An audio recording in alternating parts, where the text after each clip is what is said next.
AC का इस्तेमाल बहुत ज़्यादा करते हैं। जब एसी से ये फ़ौरन बाहर निकलते हैं तो इससे भी पट्ठों में खिंचाव और स्ट्रेस शुरू हो जाती है। इसी तरह जब हम खाना खाते हैं तो उसमें हम ठंडा पानी बहुत ज़्यादा पीते हैं, कोल्ड ड्रिंक जो है वो ठंडी बहुत ज़्यादा इस्तेमाल करते हैं, उससे खून जो है वो गाढ़ा हो जाता है, खून की सर्कुलेशन स्लो हो जाती है, इससे ड्राइनेस भी पैदा हो जाती है। क्योंकि हम आजकल माशरे में ज़्यादातर खुश्क की चीज़ों का इस्तेमाल करते हैं, तो जैसे चाय है, इसका कसरत से इस्तेमाल ड्राइनेस पैदा करेगा। जब खुश्की पैदा हो जाएगी तो पट्ठों में खुश्की पैदा कर देती है। बिल्कुल, उसमें पत्ती है, तो उससे जब ड्राइनेस पैदा होती है तो उससे सबसे पहला मसला आता है कि पट्ठों के अंदर खिंचाव पैदा हो जाता है। बाज़ लोगों को सर्वाइकल पेन शुरू हो जाती है। फिर उसके बैक पे पट्ठे खिंच जाते हैं। बिल्कुल ये अच्छा, मेरा कल रात से ही चढ़ा हुआ है पट्ठा, एक ही साइड का। वो ये आजकल एसी की वजह से, चाय की वजह से बहुत ज़्यादा है। अच्छा, इसमें ठंडा पानी जो है उसकी वजह से भी है।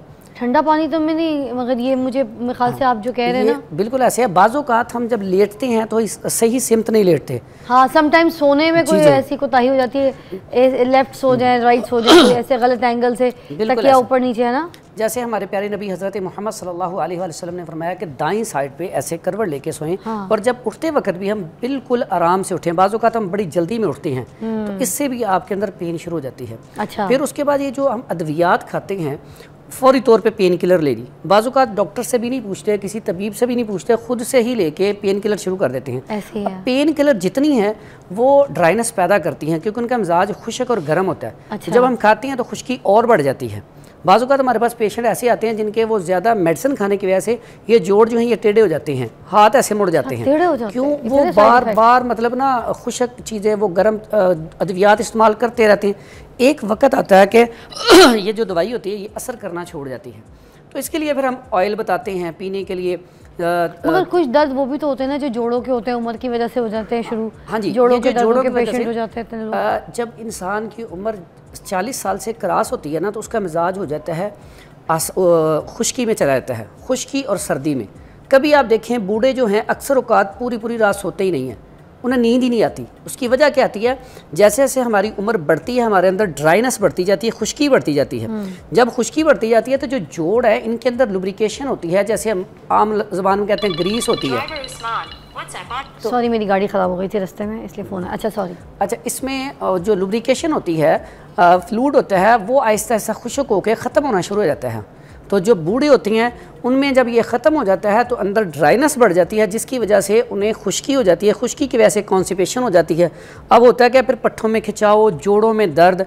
फिर क्या होती है, जैसे जब लुब्रिकेशन ख़त्म हो गई तो टक टक की आवाज़ें आना शुरू हो जाती है। अब वो होता है कि कुछ अरसे बाद जो हमारी हड्डियाँ हैं, ये जो है ये वाली हड्डी ये भुरना शुरू हो जाती है। तो बाद में फिर अक्सर औकात पे डॉक्टर कहते हैं आपकी नींद नहीं डलेगी, आपका जो घुटना है ये बिल्कुल ख़राब हो चुका है। सर मैं तो अभी वो क्या कहते हैं ऑलिव ऑयल पीना शुरू किया पानी में, तो मैं ठीक हो गई। मैं तो नमाज भी नहीं पढ़ सकती थी बैठ के, ये बिल्कुल हालत लॉक हो जाता था घुटना। बिल्कुल। अब ऑयल जब हम इस्तेमाल करेंगे ज़्यादा तो उससे क्या होगा, लुब्रिकेशन पैदा होगी। अच्छा। अब जब लुब्रिकेशन पैदा होगी, ग्रीस पैदा होगी, तो उससे क्या होगा, हमारे जोड़ बगैर ऑपरेशन के ठीक हो जाएंगे। हकीम साहब मेरी तो स्किन भी अच्छी हो गई, खुदा की कसम एक फ़र्क आया है। बड़ा वरना मैं किसी बात पे कसम नहीं उठाती, स्किन में फ़र्क आया, ड्राइनेस नॉर्मल हुई, बाल अच्छे हुए, और सबसे बड़ी बात मेरी टांग ठीक हो गई। ये सबसे ज़्यादा पेशेंट इसी चीज़ का है। मैं कहता हूँ कि हमारे अंदर खुश्की बहुत ज़्यादा। अब देखें ये जो चिड़चिड़ापन, गुस्सा, ज़िद, आजकल देखें ये जो मसाइल हैं, तलाक के मसाइल हैं, ये आपस में लड़ाई झगड़े, कत्लो गारत, तो ये बात छोटी सी होती है, वो चूँकि अंदर खुश्की होती है और वो कॉन्स्टिपेशन होती है, पट्ठों में खिंचाव होता है। जब खुश्की होगी ना तो खुश्की से नींद नहीं आती सही,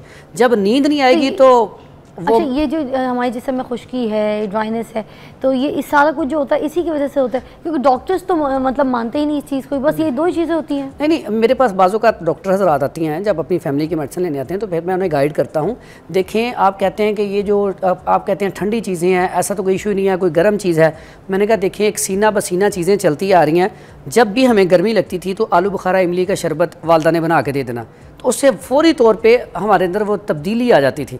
जैसे आम रूटीन में यहाँ पे देखिए, जब हम मटन खाते हैं या बीफ खाते हैं तो फौरी तौर पे हमारे जिस्म के अंदर हरारत पैदा होती है, ठीक है। और बाज़ों का ऐसा होता है कि पेशाब जल के आना शुरू हो जाता है, ठीक है, और फील होता है, ब्लड प्रेशर हाई हो जाता है। इसका मतलब ये है कि गर्म और ठंडी तासीर है। जब आप कोई भी चीज़ खाती हैं, जैसे आपने चावल खाए तो चावल से फ़ौरन रतूबत पैदा होना शुरू हो जाती है, आपके मुंह के अंदर बलगम रेशा पैदा होना शुरू हो जाता है, कीड़ा आना शुरू हो जाता है। मकसद कहने का कि जो भी चीज़ हम खाते हैं, केले से भी होता है, बिल्कुल ऐसा, उसके अंदर भी रतूबत है ना, तो इसका मतलब है ठंडी और गर्म चीज़ों का असर है। और जब से हमने अपने आबाओ अजदाद की बातों को छोड़ा है, देखें उम्रें भी कम हो गई, हमारे अगर बुजुर्गों को देखें, वो फिट 100 साल तक उनकी एज थी, 100, 110 साल, 120 साल, दांत भी ठीक, आंखें भी ठीक, हम तो 50 बाल भी ठीक, बोनस पे ही होते हैं, जी लिया तो जी लिया, वरना लुढ़क गए तो लुढ़क गए, बोनस पे फटे थले, है ना। और ये 40 के बाद तो लाजमी तौर पे ऑयल को बढ़ाना चाहिए। तो बताएं, चलें फिर शुरू करते हैं। मुझे बताएं सबसे पहले जोड़ों के दर्द से शुरू करते हैं। ये जो जोड़ों के दर्द है, इसमें मालिश करनी है या पीना है, कौन से तेल होता है? इसमें 2-3 तरीके होते हैं। सबसे पहला काम तो जैसे आपके जोड़ों में दर्द है तो इसके लिए आप पहले तो हल्का हल्का मसाज करेंगे। बाज़ होता है उसमें जैतून ऑयल बड़ा बेहतरीन है, इसका कुरान मजीद में भी जिक्र है। बेहतरीन सबसे अच्छा है कि जैतून ऑयल की मालिश आप हल्के हाथ से करें। अच्छा। मैं आपको और भी इंशाल्लाह ऑयल बताऊंगा, उसका कम्बिनेशन भी बताऊंगा। लेकिन क्या कलौंजी भी मिक्स कर सकते हैं? कलौंजी भी मिक्स कर सकते हैं, लेकिन जोड़ों के दर्द के लिए ज़्यादा बेहतरीन ऑयल जो है, मैं आपको एक बड़ा आसान सा सस्ता सा एक नुस्खा लिखवा देता हूँ, बड़ा कमाल का उसका रिजल्ट है। उसमें एक तो खाने के लिए नुस्खा है और एक लगाने के लिए ऑयल है। ठीक। लगाने के लिए उसमें आपने क्या लेना है, रोगने मछली, ये बाज़ार से अच्छा वाला मिल जाता है। रोगने तारपीन, इसको ट्रांसफ़र ऑयल भी कहती हैं। ये ट्रांसफर तारपीन रोगने तारपीन, हाँ, रोगने मछली, हाँ जी। और ये जो रोगने तारपीन है ना, इसको ट्रांसफार्मर ऑयल भी कहा जाता है। ये जो हम ट्रांसफार्मर होते हैं, ये बिजली वाले, ये इसके अंदर से निकलता है, ठीक है।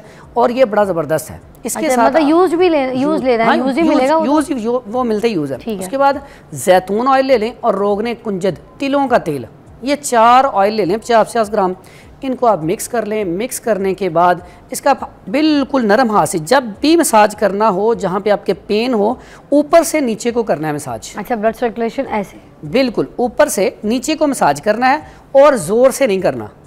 बाजू का जब आपके पेन हो ना, आपने जोर से वो नहीं करना। हकीम साहब, तभी तो मज़ा आता है, जैसे ऐसे ऐसे करके अंगूठों से जब दर्द निकाला जाए ना, उसमें वो अंदर तक सही जज़ब नहीं होता। अच्छा, हमने जज़ब करना है। एक चीज़ आ गई, अब खाने के लिए ऐसा जो पेशेंट है उसे चाहिए कि वो सब्जियां ज़्यादातर इस्तेमाल करे, क्योंकि उसके अंदर लुब्रिकेशन हमें चाहिए।